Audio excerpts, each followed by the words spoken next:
News, सच जरूरी है। नमस्कार, आप देख रहे हैं मिनस न्यूज और मैं आपके साथ सेजल। आई नजर डालते हैं आज की खास खबरों पर। गोंदिया करियर के चक्कर में मां ने 20 दिन के बेटे को नदी में फेंका, अपहरण का ड्रामा रचा, गिरफ्तार। महाराष्ट्र में गोंदिया में 22 वर्षीय नर्सिंग डिप्लोमा धारण की रिया फाय को अपने 20 दिन के नवजात बेटे विराट की हत्या करने के आरोप में पुलिस ने गिरफ्तार किया है।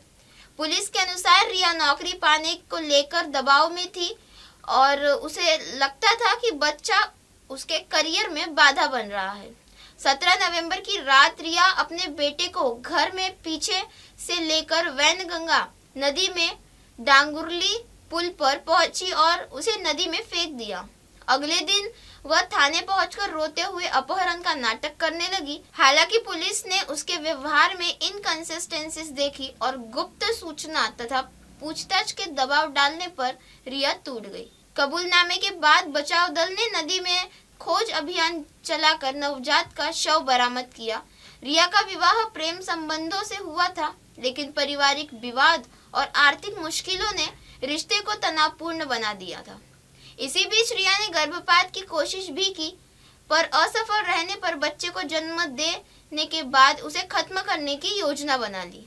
पुलिस ने रिया फाय को हत्या और साक्ष्य मिटाने के आरोप में गिरफ्तार कर लिया है। मामला क्षेत्र में गहरी सनसनी और आक्रोश पैदा कर रहा है। अगली खबर, नगर पालिका चुनाव में ठीक पहले एनसीपी को बड़ा झटका, सलील देशमुख का इस्तीफा। नगर पालिका चुनाव से पहले शरद पवार की राष्ट्रवादी कांग्रेस पार्टी को बड़ा राजनीतिक धक्का लगा है। पार्टी के वरिष्ठ नेता और पूर्व गृह मंत्री अनिल देशमुख के बेटे साहिल देशमुख ने अचानक पार्टी में इस्तीफा दे दिया।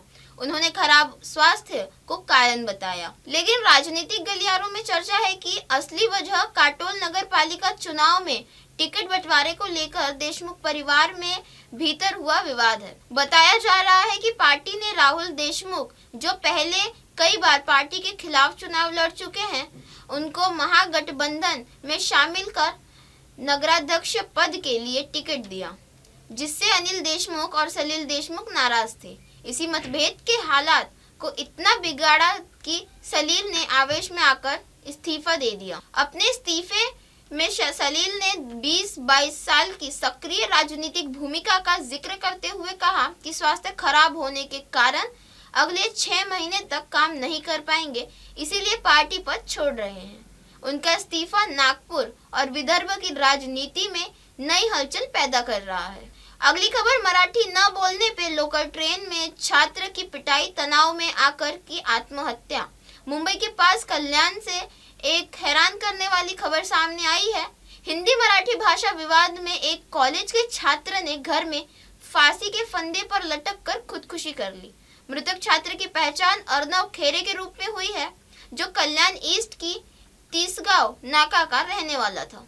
जानकारी के मुताबिक अर्नव मुलुंड के कॉलेज जाते समय ट्रेन में धक्का लगा, जिससे हिंदी मराठी बोलने को लेकर बहस हो गई। इसी बहस में 4-5 लोगों ने अर्नव खेरे को बुरी तरह पीटा। इस पिटाई के बाद मेंटली स्ट्रेस में आए अर्नव खेर ने अपने घर पर फांसी लगाकर सुसाइड कर लिया। मृतक के पिता जितेंद्र खैरे ने बताया कि हिंदी बोलने पर एक व्यक्ति ने उसे थप्पड़ जड़ दिया। इसके बाद 4-5 लोगों ने उसकी पिटाई कर दी। इससे आहत होकर उसने आत्महत्या कर ली। उन्होंने कहा, मेरा बेटा तो चला गया, लेकिन आगे ऐसी चीजें नहीं होनी चाहिए। भाषा को लेकर कोई बहस नहीं होनी चाहिए। कोलसेवाला पुलिस ने मामले की जांच शुरू कर दी है और एडीआर दर्ज कर लिया है। पुलिस ने बताया कि घटना के बाद से आरोपी फरार है और उनकी तलाश की जा रही है। कोळशेवाड़ी पुलिस स्टेशन में एक एडीआर दाखिल हुआ है और उसकी हकीकत ऐसी है कि एक अर्नव खैरे करके लड़का है 19 साल का। उनका ट्रेन में जाते वक्त कोई लड़कों से झगड़ा हो गया था, ऐसी खबर उनके पिताजी ने दी है और वो झगड़े का उसको टेंशन आया, मानसिक तनाव में था और उस वजह से घर में आके उसने सीलिंग फैन को ये लगा के आत्महत्या की है। ऐसी खबर मिलने की वजह से हमने वो एडीआर दाखिल किया है और उसकी आगे की तहकीकात इन्वेस्टिगेशन हमारी महिला पुलिस अधिकारी है तोड़कर ये सीनियर इंस्पेक्टर ब्यूरो कोळशेवाड़ी इनके मार्गदर्शन में कर रहे हैं। तो ट्रेन के अंदर मार्केट हुई तो हिंदी और मराठी भाषा को लेकर हुई। अभी वो बात क्या हुई है उसके बारे में हमारे पास सीसीटीवी फुटेज और से वहाँ के कुछ लोगों से तहकीकात करके उस बारे में बात कर सकते हैं। लेकिन झगड़ा हुआ है, बातचीत हुई है ऐसी, और वो लड़का टेंशन में था, उस वजह से वो आत्महत्या की, ऐसा खबर में आया है।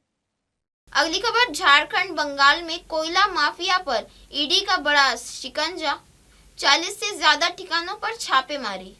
प्रवर्तन निर्देशालय ने अवैध कोयला कारोबार और कोयला चोरी से जुड़े मामलों पर आज बड़ी कार्रवाई शुरू की है, जिसमें झारखंड और पश्चिम बंगाल में 40 से अधिक ठिकानों पर एक साथ छापेमारी की जा रही है।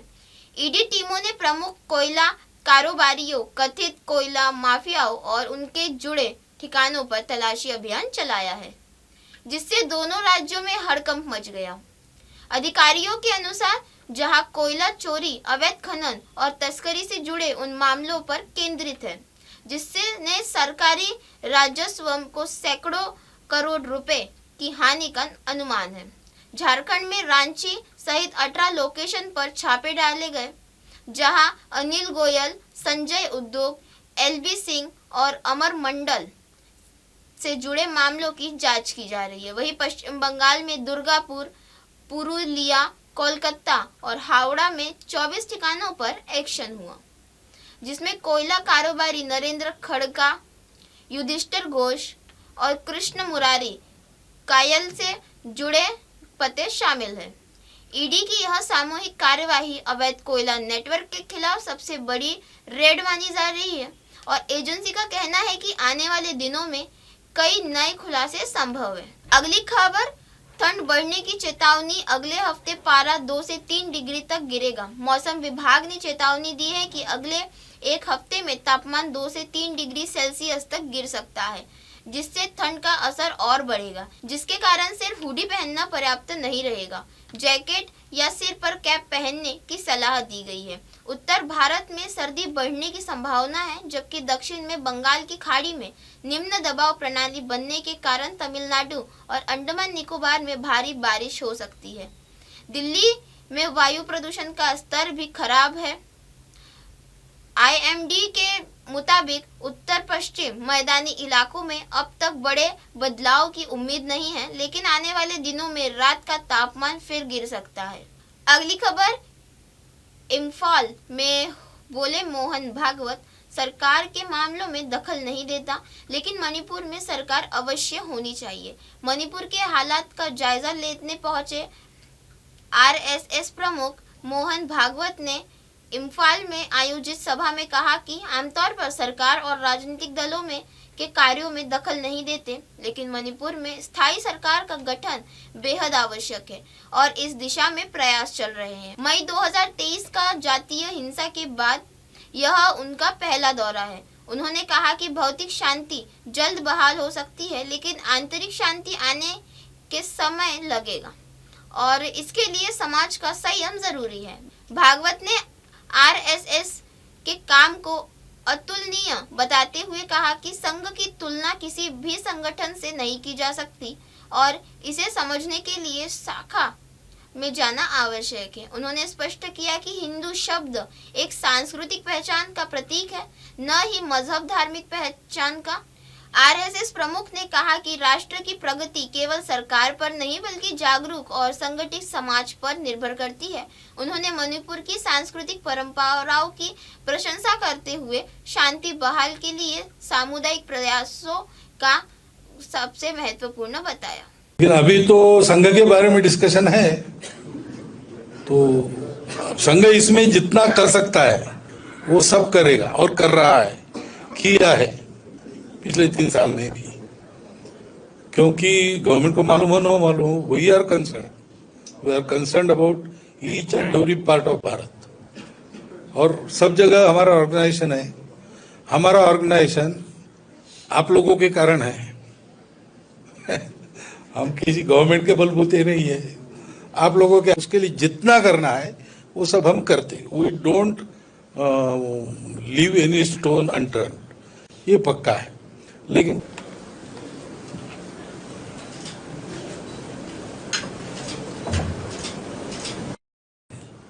और हम उसके कारण हम लोग एक दूसरे से रिलेटेड है, हमारा रिश्ता है।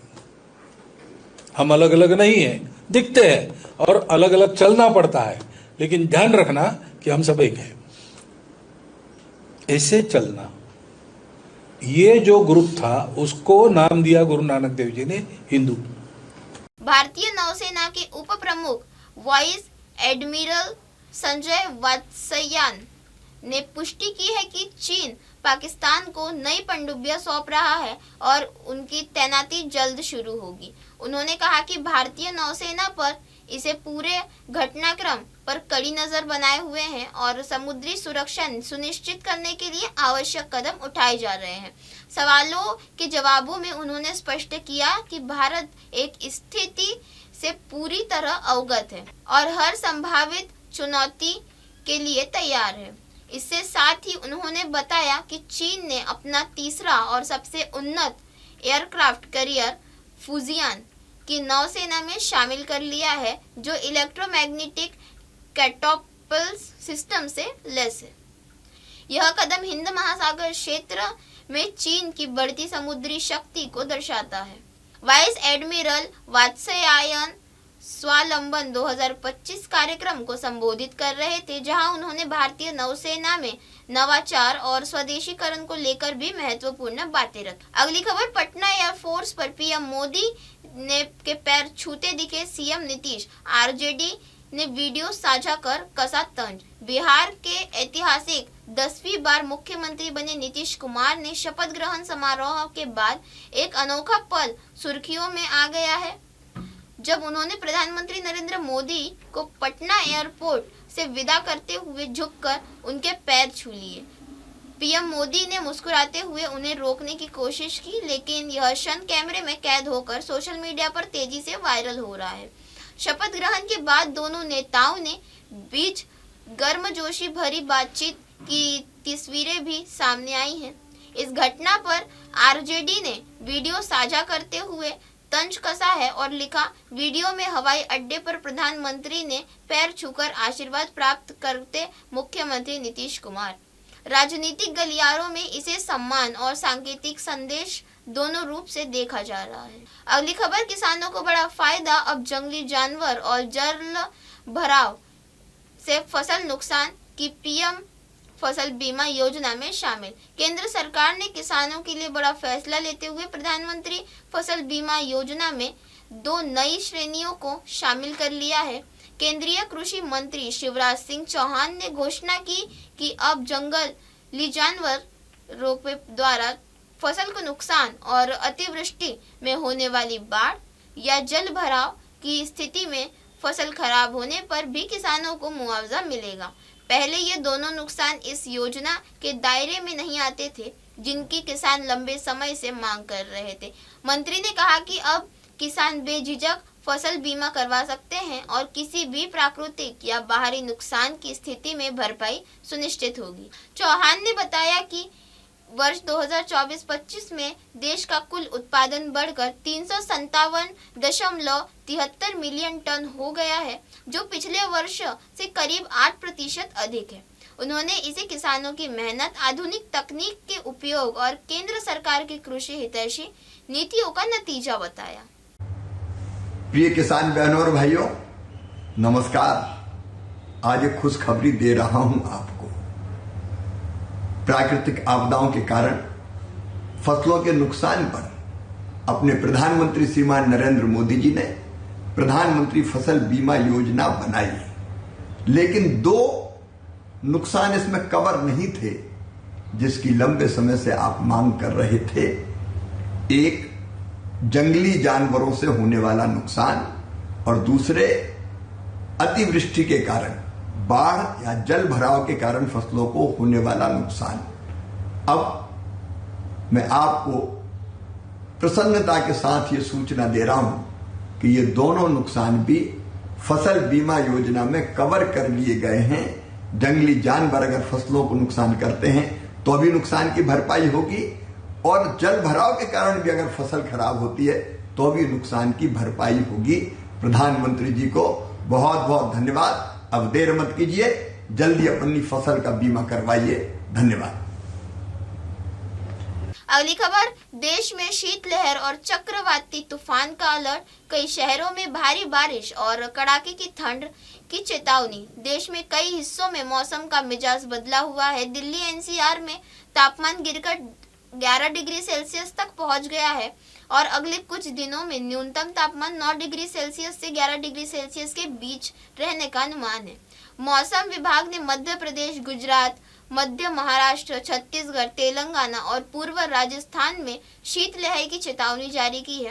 राजस्थान के सीकर में सबसे कम तापमान 5.5 डिग्री सेल्सियस दर्ज किया गया। उत्तर भारत में यूपी, हरियाणा, पंजाब, हिमाचल प्रदेश और जम्मू कश्मीर, लद्दाख क्षेत्रों में भी कड़ाके की ठंड का असर जारी है। दक्षिण भारत में तमिलनाडु, केरल, आंध्र प्रदेश, माहे और अंडमान निकोबार द्वीप समूह में आंधी तूफान के साथ भारी बारिश की संभावना जताई जा रही है। मौसम विभाग के अनुसार बंगाल की खाड़ी में बने साइक्लोन सर्कुलेशन के कारण 21 नवंबर को अंडमान सागर में तेज हवाएं 35 से 55 किमी प्रति घंटे की रफ्तार से चल सकती है। निकोबार और अंडमान द्वीप समूह में 7 से 20 सेंटीमीटर तक भारी बारिश होने का अनुमान है। मछुआरों और नाविकों को 23 नवंबर तक समुद्र में जाने से बचने की चेतावनी दी गई है। इसी के साथ बने रहे देश और दुनिया की तमाम खबरों के साथ और देखते रहें MNS न्यूज। हाय, मैं हूँ तापसी पन्नू और आप देख रहे हैं MNS न्यूज। आप देख रहे हैं MNS न्यूज, सच जरूरी।